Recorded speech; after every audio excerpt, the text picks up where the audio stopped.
주시는 하나님의 말씀을 같이 읽겠습니다. 하나님의 말씀은 구약 성경 출애굽기 20장 1절에서 12절까지 말씀입니다. 구약 성경 출애굽기 20장 1절에서 12절까지 말씀. 제가 가진 성경은 구약 성경 112쪽입니다. 구약 성경 112쪽 출애굽기 20장 1절에서 12절까지 말씀을 저하고 함께 교독하겠습니다. 제가 먼저 1절 말씀을 읽습니다. 하나님이 모든 말씀으로 말씀하여 이르시되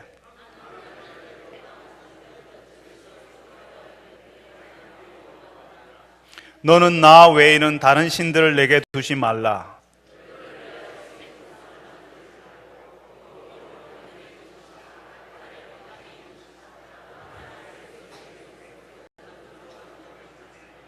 그것들에게 절하지 말며 그것들을 섬기지 말라. 나 내 하나님 여호와는 질투하는 하나님인즉 나를 미워하는 자의 죄를 갚되 아버지로부터 아들에게 3, 4대까지 이르게 하거니와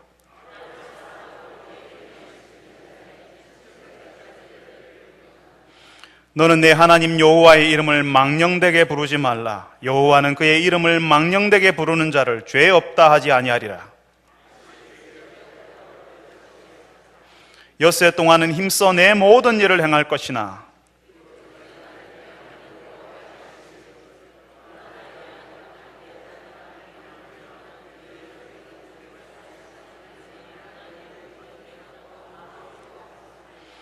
이는 엿새 동안에 나 여호와가 하늘과 땅과 바다와 그 가운데 모든 것을 만들고 일곱째 날에 쉬었음이라. 그러므로 나 여호와가 안식일을 복되게 하여 그 날을 거룩하게 하였느니라. 내 부모를 공경하라. 그리하면 내 하나님 여호와가 내게 준 땅에서 내 생명이 길리라. 아멘. 여러분, 우리는 오늘 참 우리에게 익숙한 말씀을 함께 생각해 보려고 합니다.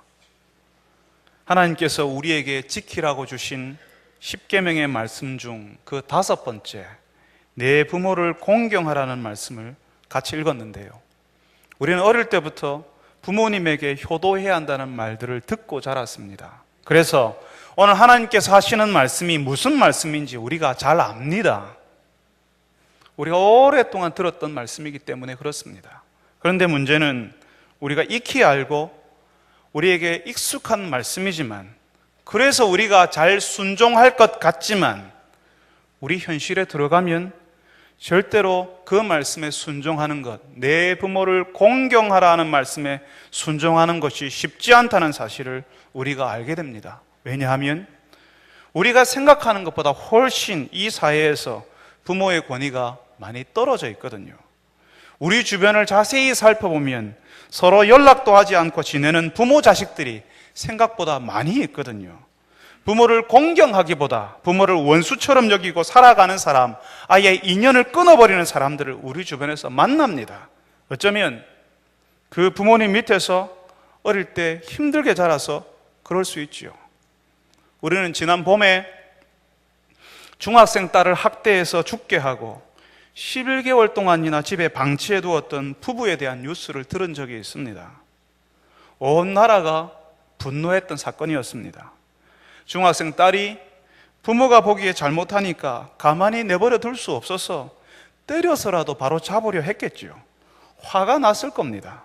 그런데 생각지도 못하게 그 딸이 죽어버렸습니다. 죽어버린 그 아이의 아빠가 교회의 목사요, 외국 유학을 난 신학교 교수였다는 사실에 세상 사람들이 더 놀랐습니다. 거의 같은 시기에 나이 7살 난 원영이라는 아이를 학대해서 죽게 한 부모 이야기도 뉴스에 나왔습니다. 한겨울에 화장실에 가둬놓고 지내게 하다가 그 원영이가 죽어버린 사건이었습니다. 설마 그 아이를 죽이려고야 했겠습니까? 그런데 한겨울에 그런 화장실에 한 달이 넘게 그런 아이를 홀로 방치해 놓으면 죽을 수도 있다는 사실을 알아야 하는데 그 부모가 그 사실을 알지 못했습니다. 법정에서요, 원영이를 죽게 한 그 어머니가 계모랍니다. 새어머니들이 다 그런지 그렇지 않다는 사실을 우리가 다 압니다. 분명히 그렇지 않을 겁니다. 그런데 그 어머니가 그랬다지요. 자신도 어릴 때 부모에게서 학대를 받고 자랐다고요. 실제로 부모에게서 정서적인 안정감을 누리지 못하고 오히려 분노를 키우며 자랐던 자녀들이 그 부모를 공경하기란 참 어렵습니다. 많은 사람들이 생각하는 것은 내 부모를 공경하라고 할 때 그 부모는 좋은 부모를 말한다고 생각하기 때문에 그렇습니다. 그 부모가 나에게 잘해준 부모이면, 그 부모가 나에게 인격적으로 대한 부모이면 공경하는 것이 마땅하지만, 자랄 때 부모의 생각을 강요하고 온갖 잔소리와 위협으로 나를 힘들게 했다고 여길 때에는 공경하지 않아도 된다고 생각하는 사람들이 많다는 겁니다. 그런데 여러분, 하나님께서 우리에게 명령하시는 것은, 제가 지금 명령이라고 말씀을 드렸습니다. 하나님께서 우리에게 십계명을 주실 때에 얘들아 너희들이 이것 좀 지켰으면 좋겠다라고 부탁하시는 것이 아니라 하나님의 백성으로서 마땅히 지켜야 될 명령으로, 마땅히 해야 될 도리로 우리에게 십계명을 주셨는데요, 그 말씀 가운데 그 5번째가 내 부모를 공경하라고 하나님께서 명령하시는 것입니다. 너의 부모가 너에게 잘했으니까, 인격적으로 훌륭한 분이니까, 존경만을 받을 만한 분이니까 공경하라고 하시는 것이 아니라 너의 부모이니까 공경하라고 하십니다. 어쩌면 우리의 부모님들이 우리를 참 힘들게 했던 부모일 수 있습니다. 건강한 정서를 가지지 못하고 자녀들이 자랄 때 부모가 자신의 화를 자녀에게 풀어버리는 그런 미숙한 부모였을 수 있습니다. 실제로 많은 부모들이 부모가 될 때에 부모됨을 배우지 못하고 어떻게 해서 아빠가 되는지, 어떤 역할을 아빠가 해야 되는지, 어떻게 해야지 엄마가 되는지 모르고 부모가 됩니다. 그래서 아이가 태어나고 자랄 때 어떻게 해야 되는지 모릅니다. 밖에서 일하는 건 잘합니다. 운전도 잘하고 컴퓨터도 잘하고요. 자기 직장에서 맡은 일은 정말 잘합니다. 그렇지만 자신의 자녀들에게 어떻게 해야 되는지는 모릅니다. 어떻게 해야 되는지 몰라서 자신의 자녀들을 내가 원하는 방식으로, 자신의 화풀이 대상으로, 자신의 생각대로 하지 않으면 징벌의 대상으로 삼아버립니다. 예전에 어느 교회 집사님이 자신의 초등학교 아들이 말을 안 듣는다고 사람들이 예배를 마치고 쏟아져 나오는 교회 정문에서 휴대전화기로 그 아들의 머리를 계속 때리는 것을 본 적이 있습니다. 아이가 분명히 잘못했겠죠. 그래서 그 사실 때문에 엄마는 화가 났을 겁니다. 그런데 그 아이가 잘못했다고 하는데 수많은 사람들이 보는 앞에서 그 아이를 계속 때리고 있었습니다. 잘못했다고 하는데 그 화를, 엄마가 가진 화를 그 아이에게 풀고 있었던 것입니다. 그래서 여러분, 나중에 학교를 졸업하고 어른이 되어서 그런 엄마, 그런 아빠를 공경하고 싶은 마음이 안 들 수 있습니다. 실제로 세상에 수많은 사람들이 그런 이유로 자신의 부모를 공경하지 않으려고 합니다. 여러분, 그런 때에 하나님께서 이 십계명의 말씀을 주시면서 하나님의 백성들에게 명령하시는 겁니다. 내 부모를 공경하라. 아니, 목사님, 우리를 힘들게 했던 부모, 지금도 부담만 주는 부모를 어떻게 공경합니까? 목사님, 왜 그렇게 현실을 모르십니까? 그렇게 말씀하시는 분들이 계실 겁니다. 어릴 때 좋은 부모였고 지금도 자녀들을 자애롭게 품어주시고 그 자녀들을 위해서 축복하며 기도하는 부모님들을 보면서 공경할 것인가 말 것인가 고민하는 사람들이 도대체 누가 있습니까? 시간이 흐를수록 그런 부모님들을 보면서 감사하고 너무 귀하고 잘 섬겨드리지 못해서 죄송한 마음을 가지실 거예요.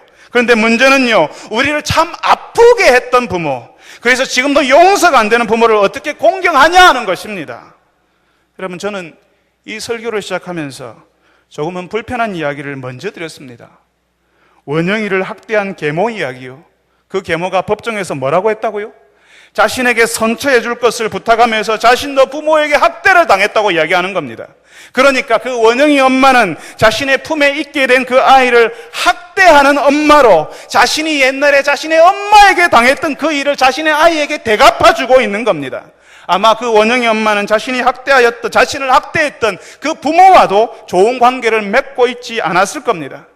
부모가 자신을 학대했기 때문에 자신도 자신의 아이를 학대했다고 말하는 거잖아요. 그 말 속에는 여전히 자신의 부모를 향한 원망과 분노가 있는 겁니다. 이런 형편에서 어떻게 부모를 공경하게 되죠? 그런데 여러분, 하나님께서 바로 이런 형편 가운데 있는 사람들, 그런 힘든 과거의 기억을 가지고 어려운 시간을 보내었던 사람들에게, 특별히 주의 백성들에게 내 부모를 공경하라 하십니다. 왜냐하면 내 부모를 공경하라는 그 말씀이 바로 나를 힘들게 했던 그 부모님을 미워하는 그 미움의 고리를 끊어버리라는 말씀이거든요. 내가 힘들었던 그 어려운 시간을 내 아이에게도 물려주려는 그 대물림의 고리를 끊으라는 그런 말씀이거든요.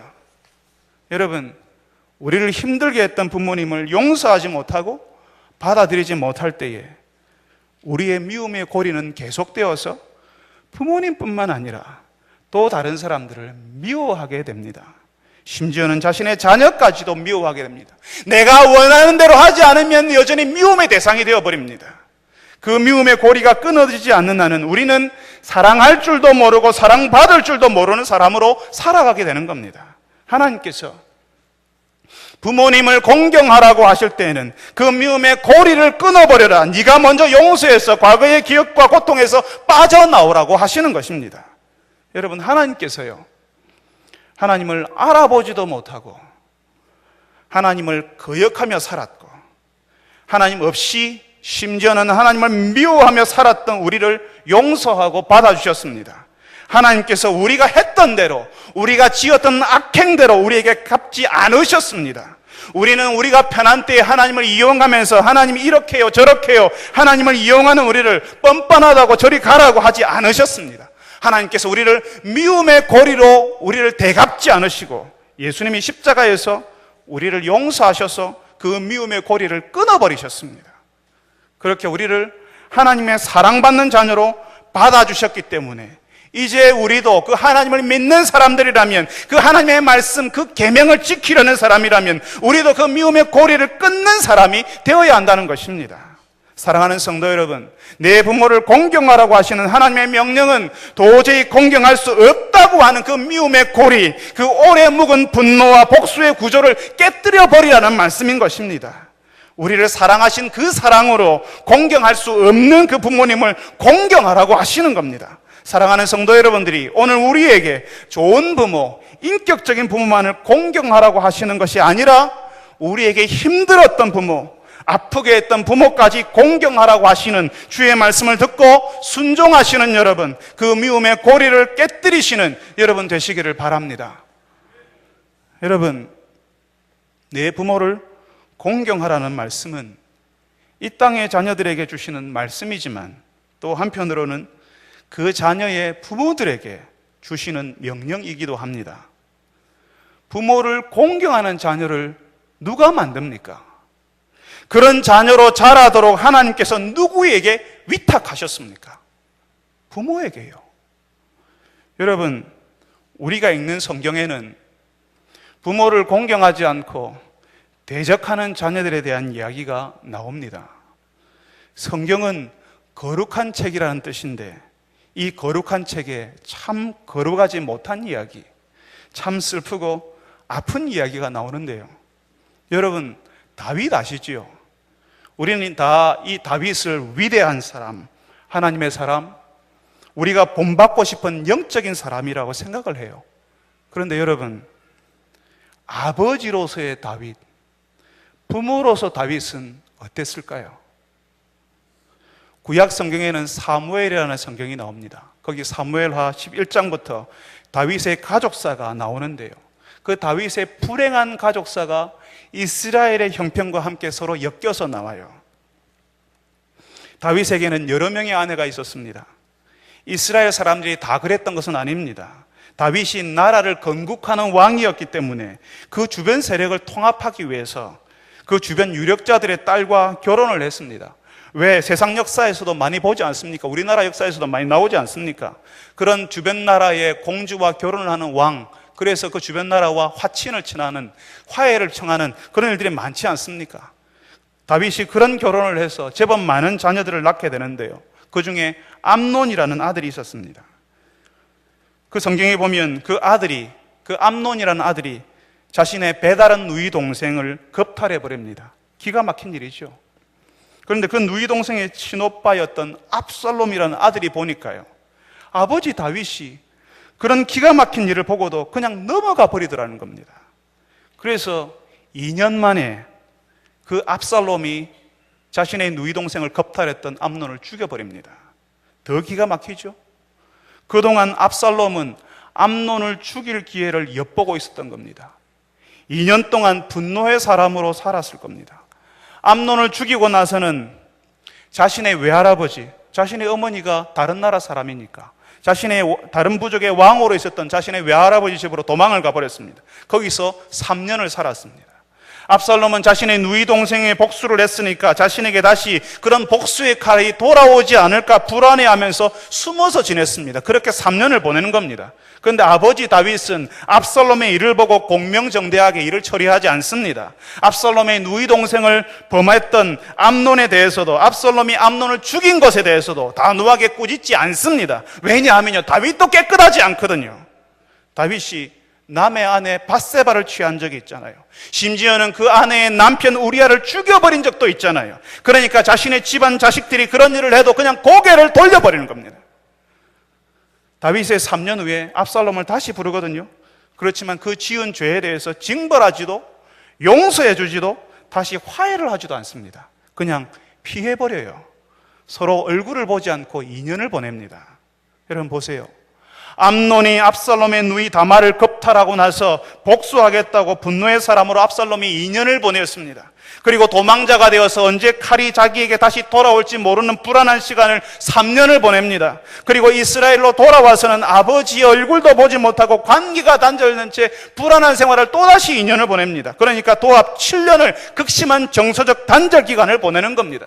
나중에 다윗이 압살롬을 불러요. 그리고 그 관계를 회복하려고 하지만 이미 압살롬은 자신의 마음속에서 아버지 다윗을 밀어내고 자기가 왕이 될 마음을 가지기 시작했습니다. 아마 그 마음에 아버지, 왕, 나보다 권위 있는 사람이 사라진 거예요. 여러분, 다윗과 압살롬이요 화해하는 장면이 사무엘하 14장 마지막 절에 나오거든요. 둘이 입을 맞춥니다. 화해했다는 표시지요. 그렇지만 바로 그 다음 장 15장에 가면요, 압살롬이 이스라엘 사람들의 마음을 훔치기 시작했더라 이렇게 이야기합니다. 이미 그 마음에 권위자를 인정하는 것이 아니라 스스로 왕이 될 마음을 가지는 거예요. 그리고 4년 후에 실제로 아버지를 대항해서 반란을 일으켰습니다. 여러분, 아버지에게 반항하고 집을 나가고 그 마음에 어떤 권위도 인정하지 않는 것은 어느 날 갑자기 일어나는 것이 아닙니다. 적어도 압살롬에게는 최소한 10년이 넘은 이야기였습니다. 어쩌면 그보다 더 오랫동안 아버지 다윗에게서 실망했기 때문에 아버지요 왕이었던 다윗에게 반항하는 아들이 되었던 것입니다. 아버지의 권위, 왕의 권위, 하나님 대리자로서의 권위, 어떤 권위도 인정하지 않고 스스로 왕이 되어서 아버지, 왕, 하나님의 대리자를 다 밀어내려고 시도하는 것을 우리는 이 압살롬에게서 볼 수 있습니다. 여러분, 많은 자녀들이요 이 압살롬의 길을 가요. 압살롬이 어느 날 아버지 다윗을 배반하는 사람이 되는 게 아니거든요. 어느 날 갑자기 그러는 게 아니에요. 아마 압살롬은 밧세바를 범하는 아버지에게서 영적인 권위가 희미해지는 것을 보았을 겁니다. 그전에는 아버지가 전부잖아요. 아버지가 최고잖아요. 그런데 왕이니까 왕의 힘으로 밧세바를 데리고 오고 자신의 부하를 죽는 데 내어주는 초라한 죄인 아버지를 보니까 실망스러운 거죠. 그뿐 아니라 암논이 다말을 겁탈할 때도 어떤 것도 하지 않는 아버지였거든요. 자신의 누이 동생을 아버지가 지켜주지 못하니까, 암논을 벌하지 않으니까 이제는 압살롬이 스스로 누이 동생을 지켜주는, 그 누이 동생을 겁탈한 암논을 벌주는 사람으로 징벌자로 자기가 나서는 겁니다. 그래서 2년 후에 암논을 죽이잖아요. 이미 이때 아버지를 의지하고 아버지에게 도움을 구하던 어린 아들 압살롬은 이제 없는 겁니다. 거기다가 3년을 이스라엘 바깥 이방인 지역에서 도망자로 있지 않았습니까? 그리고 예루살렘으로 돌아와서는 아버지와 어떤 관계를 회복하지 못하고 2년을 보냅니다. 아버지가 그랬어요. 다윗이 그랬어요. 네 얼굴 절대로 안 본다 그랬거든요. 그러니까 그 기간 동안 압살롬이 뭐 했겠습니까? 이제는 완전히 아버지를 마음에서 밀어내었는데 실제로 현실에서 아버지를 밀어낼 계획을 하는 겁니다. 아버지에게 대적하는 아들로 등장하는 거예요. 그런데 참 안타까운 것은 아버지가 잘못했기 때문에 아들이 선택하는 길이요, 하나님이 싫어하는 길을 선택해요. 스스로 멸망하는 길, 스스로 죽으러 가는 길을, 그 길을 선택한다는 겁니다. 압살롬이 보낸 그 10년이 이스라엘의 왕으로 준비하던 10년이었겠습니까? 내가 좋은 왕이 되어야지, 내가 준비해야지 결심하고 준비하는 시간이었겠습니까? 아버지를 미워하지만 미워하지 않는 척, 아버지를 속이고 이스라엘 백성들에게 환심을 사면서 사람들을 속이는 10년, 분노와 복수의 10년, 그리고 주변 사람들을 죽일 준비를 하고 자기도 죽어가는 시간을 보내는 거예요. 미우니까요. 분명히 그게 하나님이 기뻐하지 않는 길인 줄 알아요. 다른 사람들이 그걸 원하지 않는다는 사실을 압니다. 바른 길이 아닌 줄 알아요. 그렇지만 그냥 가는 거예요. 미우니까요. 여러분, 수많은 가정의 자녀들이요, 오늘 우리가 보는 다윗의 아들 압살롬처럼 아버지 혹은 어머니를 마음에서 밀어내려고 합니다. 아버지 어머니와 정서적인 사랑의 관계를 회복하지 못해서, 아버지 어머니에게 실망해서 스스로 권위자가 되어서 아버지 어머니에게 대적하겠다는 자녀들이 얼마나 많은지 모릅니다. 부모님들은요, 내 속으로 낳은 자식들이 설마 그러겠나, 그렇게까지 아버지 어머니를 이해하지 못하겠나 그래요. 그렇지만 자녀들에게 영적인 권위를 인정받지 못했다면, 자녀들에게 사랑의 관계를 형성해 주지 못했다면, 자녀들에게 실망을 남겨준 부모였다면 그 자녀들이 아버지 어머니를 밀어낼 준비를 하고 있다는 사실을 여러분들이 아셔야 됩니다. 먹고 사느라고 바빠서 아이들과 이야기할 시간도 없고 지가 알아서 하겠지, 그리고 자녀들의 영적인 건강에 관심을 가지지 못했다면 정말 자녀들이 스스로 권위자가 될 준비를 하고 있을 겁니다. 자녀들이 아버지, 어머니를 통해서 하나님 아버지를 보거든요. 그런데 부모들이 그 하나님 아버지를 보여준 적이 없어요. 하나님께서는 부모를 통해서 하나님 아버지를 계시하시는데, 하나님 아버지를 드러내기를 원하는데, 자녀들에게 보내준 하나님 아버지의 모습은 비틀어진 아버지, 왜곡된 아버지. 그래서 그 아버지를 보면 나는 아버지가 믿는 하나님은 안 믿을래, 그런 교회 나는 안 다닐래 하게 만들어버리는 거예요. 아버지 어머니가 하나님을 보여준 적이 없고 오히려 믿는 신앙의 부모가 실망만 안겨주었다면 아버지를 밀어내고 하나님 아버지도 함께 밀어내는 것입니다. 아무도 믿지 않고 스스로 권위자가 되어서 부모를 대항하고 하나님을 대항하는 사람이 되겠다고 스스로 결정하는 겁니다. 사랑하는 성도 여러분, 그런 대적의 관계가요, 오랜 세월 형성이 되는 거예요. 압살롬은 최소 10년이었습니다. 그보다 더 되었을 거예요. 성경에 보면요, 그 일 이후로 하나님께서 죄로 무너지는 가정, 특별히 왕의 가정이 무너질 때에 그 나라가 어떤 일이 벌어지는지를 사무엘 하로부터 열왕기상까지 계속 이어서 보여줍니다. 그 결과가 얼마나 참혹한지를 여러분들이 열왕기하를 읽어보시면 다 아실 겁니다. 여러분, 여러분의 가정이 어떠십니까? 자녀들과 건강한 정서적 관계, 사랑의 관계를 형성하고 계십니까? 사랑으로 아버지, 어머니의 영적인 권위를 보여주고 계십니까? 혹시 여러분의 자녀들이 아버지, 어머니를 그 마음에서 밀어내기 시작했다면 그것은 어느 날 갑자기 일어나는 일이 아니라 벌써 오래전부터 시작된 일이라는 사실을 여러분 아셔야 됩니다. 과거에 내가 자녀들에게 어떻게 했는지를 보고 거기서부터 돌이켜야 합니다. 대적의 관계가 오랜 세월이 걸렸던 것처럼 그 관계를 풀고 회복이 되어서 사랑으로 돌아서는 것도 오랜 시간이 걸립니다. 여러분, 기도해야 됩니다. 눈물로 기도해야 됩니다. 그리고 기도한 대로 자녀들에게 여러분의 인격에서 흘러나오는 하나님의 권위와 사랑을 보여주어야 합니다. 내 부모를 공경하라고 하시는 말씀은 부모를 공경하는 자녀들이 되게 하라는 말씀으로 들어야 한다는 것입니다. 사랑하는 여러분들이 자녀들에게 하나님의 사랑, 하나님의 은혜, 하나님의 권위를 가르쳐주고 보여줄 수 있는 사람일 뿐만 아니라 그 하나님을 밀어내게도 할 수 있는 분들이라는 사실을 여러분 아셔야 됩니다. 여러분의 자녀들에게 하나님의 사랑과 권위를 가르치는 영적인 부모가 되게 해달라고 기도하십시오.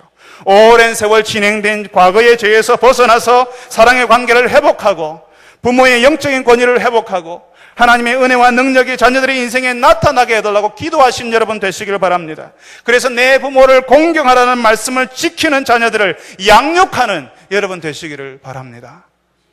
여러분, 하나님께서 내 부모를 공경하라고 하실 때 그 공경하라는 말은 무겁게 여겨라, 중히 여겨라 하는 의미입니다.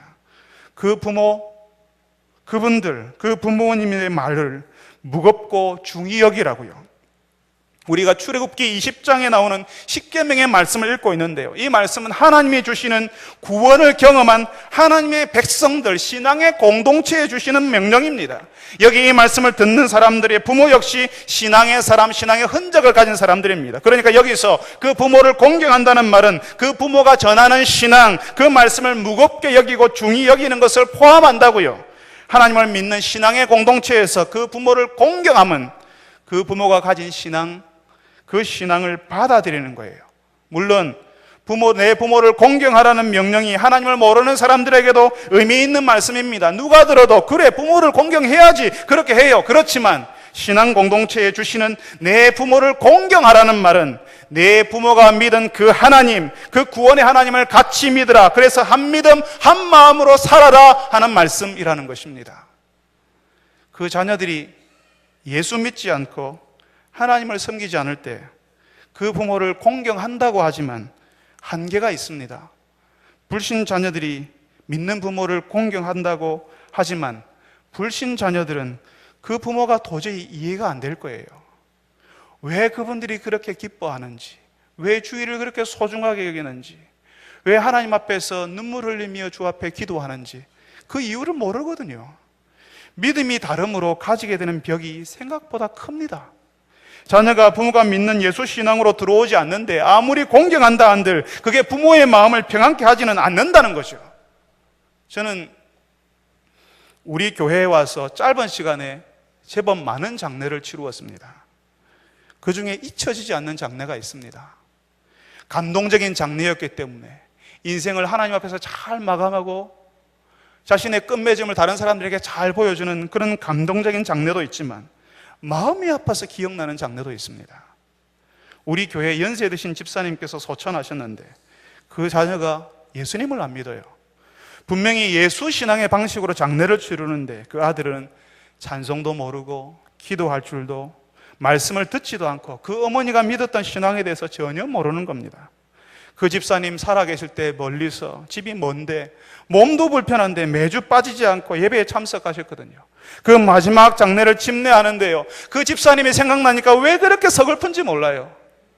예수 안에서 죽는다는 것, 그 마지막 생을 마감한다는 그 의미를 아들이 알고 같이 슬퍼하고, 비록 아픈 몸이지만 하나님 나라에서 회복된 모습으로 영원히 하나님과 함께 있게 된 그 어머니의 기쁨, 하나님이 주시는 그 위로를 장례식장에 있는 그 아들은 모른다는 겁니다. 다른 사람들이 눈물을 흘려도 위로를 해도 아무런 공감을 하지 못해요. 여러분, 그런데 같은 믿음을 가지면요, 그 부모, 그 자녀의 마음을 헤아리게 되는 것이 훨씬 크다는 것입니다. 믿는 집에서도 갈등이 있어요. 부모 자식 간에 왜 속상한 일이 없겠습니까? 예수 믿어도 그런 일이 있습니다. 그런데 그런 갈등을요, 하나님 앞에서 풀게 되는 거예요. 여러분, 신앙의 공동체에서 부모를 공경한다는 의미는 그 부모의 신앙을 나도 가지고 그 신앙의 눈으로 부모님을 바라보고 섬긴다는 의미라는 사실을 여러분들이 기억하시기를 바랍니다. 우리가 그렇게 부모를 섬길 때에, 신앙의 공동체에서 부모의 신앙을 배우고 따르려고 할 때에, 심지어는 우리를 힘들게 했던 부모님을 용서하고 그 미움의 고리를 끊고 공경할 때에 세상은 우리가 하나님의 백성이라는 사실을 알게 될 것입니다. 세상 사람들은 좋은 부모만을 섬기는 사람들이거든요. 우리를 힘들게 하는 부모를 섬기지 않으려고 하거든요. 그런데 좋은 부모만을 섬기는 그 사람들이 우리를 힘들게 하는 부모를 공경하는 우리를 보고 놀라게 될 거예요. 미움의 고리, 분노와 복수의 고리를 끊고 다시 사랑의 고리, 은혜의 고리를 걸어 올리는 우리에 대해서 참 궁금하게 여길 것입니다. 왜 저 사람들이 그러는지, 무슨 이유로 저 사람들이 저렇게 사는지. 여러분, 바로 그런 사람들, 미움의 고리를 끊고 부모님을 공경하는 사람들, 부모가 믿는 신앙을 귀히 여기고 그 신앙 속으로 들어오는 자녀들에게 하나님께서 약속을 하시는데요, 내 하나님 여호와가 준 땅에서, 너에게 준 땅에서 내 생명이 길리라, 이렇게 말씀하십니다. 제가 말씀드렸지요, 우리가 이 계명을 지킴으로 세상 사람들이 우리가 누구인지를 알게 될 거라고요. 특별히 하나님이 우리에게 약속을 하시는데, 특별히 이 5번째 계명에만 하나님이 약속을 하십니다. 하나님께서 다른 계명에서는 그런 약속, 그런 복을 말씀하지 않으셨습니다. 내 하나님 여호와가 내게 준 땅에서 내 생명이 길리라. 여러분, 예전에는요, 오래 사는 것, 장수하는 것을 인생의 5가지 복 중에 하나라 여겼습니다. 그런데 요즘은요, 다들 오래 사세요. 그래서 어른들을 만나면 한 번씩요, 빨리 죽고 싶은데 안 죽는다고 그냥 말을 툭툭 던지는 분들이 계십니다. 사실은요, 우리 현실을 봐도요, 그냥 오래 사는 것이, 무조건 기에게만 사는 것이 복은 아닌 것 같습니다. 사는 것이 고통인 것처럼 보이는 분도 계시거든요. 그런데 하나님께서 약속하신 복을 보십시오. 하나님이 너에게 주는 땅에서 너의 생명의 길이라고 하실 때, 하나님이 주시는 땅이 어떤 땅인데요? 하나님이 주시는 땅, 하나님께서 함께 계시는 땅, 그래서 하나님이 지키시고 보장하시는 땅이에요. 거기에 있으면 있을수록, 오래 있을수록 행복한 경험을 오래 하게 되는 그런 땅이라는 것입니다. 단순히 오래 사는 것이 아니라 하나님께서 행복하게 살게 하시겠다, 하나님께서 보장하시겠다 말씀하시는 겁니다. 누구에게? 부모를 공경하는 자에게. 다른 말로 하면 자기 자신의 부모와 좋은 관계를 맺는 사람에게요. 사랑하는 성도 여러분, 참 안타깝게도 내 부모를 공경하라는 말씀을 우리가 지킬 수 없을 때가 옵니다. 여기 10가지 계명 중에 시안에 있는 계명은 이 계명밖에 없습니다. 우리가 지키고 싶어도, 우리의 부모님을 공경하고 싶어도 그 계명을 지킬 수 없는 때가 오는 계명이라는 것입니다. 우리가 이 계명을 잘 지키지 못했을 때에 나중에 가장 후회하며 가장 아파하게 될 계명이 바로 이 계명입니다. 이제는 공경할 부모가 없어져 버린 분들에게 물어보십시오. 부모님을 생각하며 어떤 마음이 드는지, 하나같이 왜 내가 그랬는지, 왜 내가 좀 더 잘해드리지 못했는지, 왜 내가 그때 몰랐는지 후회하고 아파하고 있을 겁니다. 그 시간을 되돌릴 수만 있다면 다시는 그렇게 하지 않을 것이라 하실 겁니다. 그 기한이 있기 때문에, 그래서 그 기회, 그 시간을 아끼고 귀하게 여기는 사람들이 많이 없기 때문에, 그 기한이, 그 시기가 얼마나 중요한 시기인지를 모르는 사람들이 너무나 많기 때문에 하나님께서 약속하시는 거예요. 내가 복을 주겠다. 너희들이 부모를 공경하면 내가 복을 주겠다. 내가 준 땅에서 너희 생명이 길겠다고 약속하시는 겁니다. 사랑하는 성도 여러분, 하나님께서 오늘 우리에게 하시는 하나님의 말씀을 여러분들이 들으시길 바랍니다. 비록 우리의 부모가 우리를 아프게 하는 부모였다 할지라도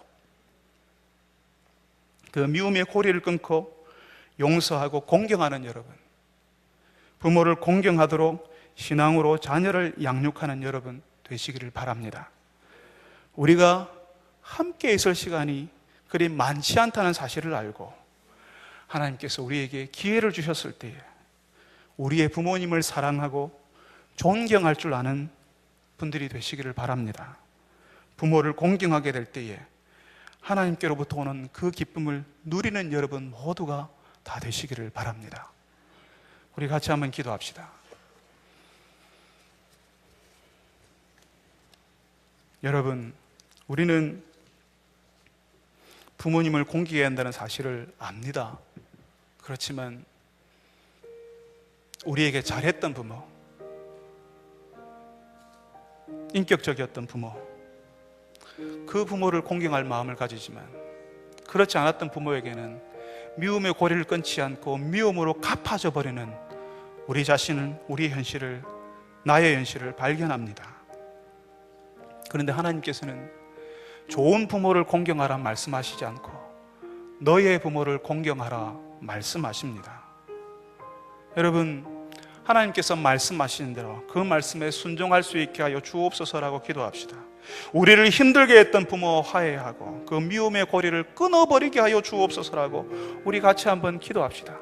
여러분, 이거 안 되는 줄 압니다. 그 세월이 어떤 세월이었는데요, 오랜 동안 감정의 골로 깊어지고 깊어진 세월인 줄 압니다. 우리 힘으로는 정말 안 되는 겁니다. 그런데 하나님께서 우리를 되게 하시면, 우리의 마음을 움직이시면, 우리의 마음을 열어주시면 이런 미움의 고리를 끊어버릴 수 있습니다. 성령 하나님께서 그런 이유로 우리와 함께 계시는 겁니다. 우리 같이 한번 기도합시다. 하나님, 미움의 고리를 끊어버리고 미움으로 대물림하고 미움으로 대갚아주는 것이 아니라 이 미움의 고리를 끊어버리고 사랑과 은혜로 대하게 하여 주옵소서라고 우리 같이 한번 기도합시다. 우리의 자녀들을 부모를 공경할 줄 아는 자녀로 양육하는 영적인 부모가 되게 하여 주옵소서라고 기도합시다.